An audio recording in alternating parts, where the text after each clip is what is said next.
Hello everyone and welcome back. In today's teaching, we're going to be talking about epithelial tissues, but much more specifically the special adaptation. Now I have a class on epithelial tissue, and in that class we said that epithelial tissue is a tissue that covers the external surface of the body, that also lines internal organs and body cavities and also form glands. Now in that class also, we also mentioned that it serves as the body's protective covering and also perform important functions such as absorption, filtration, sensation, and all of that. Now, one of the major characteristics of epithelial tissues is that its cells are tightly packed together with very little intercellular space, and that also it is avascular. That means it receives its nutrients by diffusion from underlying connective tissue. Now, because this epithelial tissue, because they perform different functions in different organs, these tissues have developed several adaptations that enable them to carry out these functions efficiently. And the first one I'm going to be talking about here is microvilli. Microvilli, using small intestine as a classic example. Now, one of the important adaptations is the presence of microvilli. You can see them here. Presence of microvilli. And these microvilli, they are tiny finger-like projections. You can see them. They are tiny finger-like projections that are found on the free surface of epithelial cells. Now, their main function is to increase the surface area of the cell.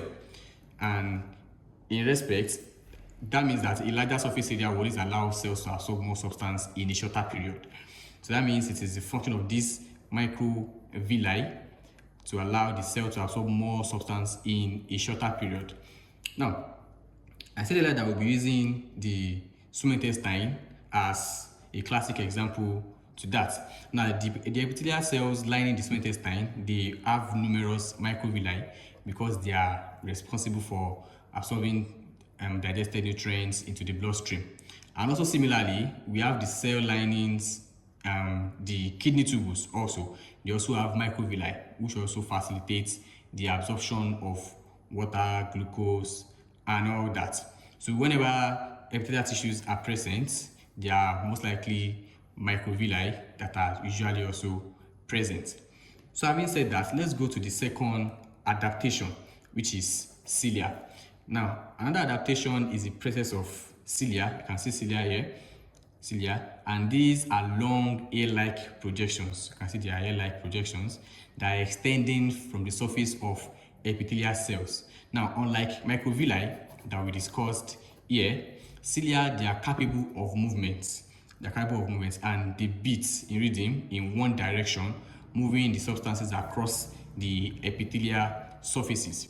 Now, for example, we'll be using the respiratory tract as a classical example. In the respiratory tract, the goblet cells here in the respiratory tract, the goblet cells produce mucus that traps dust, bacterial, and other foreign particles. Now, this cilia here, they sweep this mucus towards the throat, where it can be swallowed or coughed, right? So it can be coughed out. So that means this keeps air passages clean and also protects the lungs from infection and all that.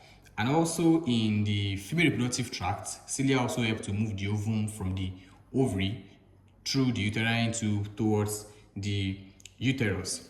So let's go to the next special adaptation that we have, which is the possession of goblet cells. Now, another special adaptation is the presence of goblet cells.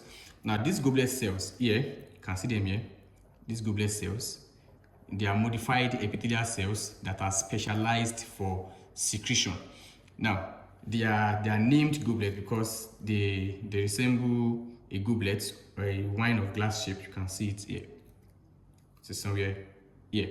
Now, the primary function of goblet cell is to produce mucus, and mucus, as we all know, lubricates body surfaces and also prevents dyeing and also traps dust particles. Also, it prevents drying and also traps dust particles and also protects delicate tissues from mechanical injury. So goblet cells are mostly found in the respiratory tract of the body. So let's go to the next one. The next one here. Next one here is keratinization. Now, another important adaptation that you need to know in respect to epithelial tissue is keratinization. Now, this occurs mainly in the skin, right? And that means that as epithelial tissues move towards the surface, they gradually die and become filled with tough proteins that are called this keratin. Now, this keratin forms a strong waterproof layer.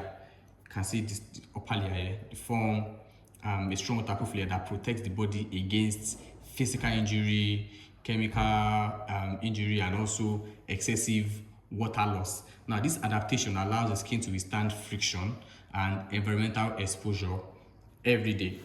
So let's go to this next one, which is the presence of transition epithelium. We discussed that also in the former class. Now, this is the final one we'll be discussing, and this specialized epithelium is found mainly in the urinary bladder and the ureter. And if you recall in that class, we said its cells can change shape depending on the amount of urine present in the body. So that means when the bladder is empty, the surface cells appear round or domed, right? And as the bladder fills with urine, it then flattens, allowing the bladder to, the bladder wall to stretch without tearing. So once the bladder is now empty, to now return back to its original shape. So I hope that with this, you understand the epithelial tissues with respect to their special adaptation. So if you have any question, do it to draw them in the comment section, and don't forget to subscribe. Thank you so much.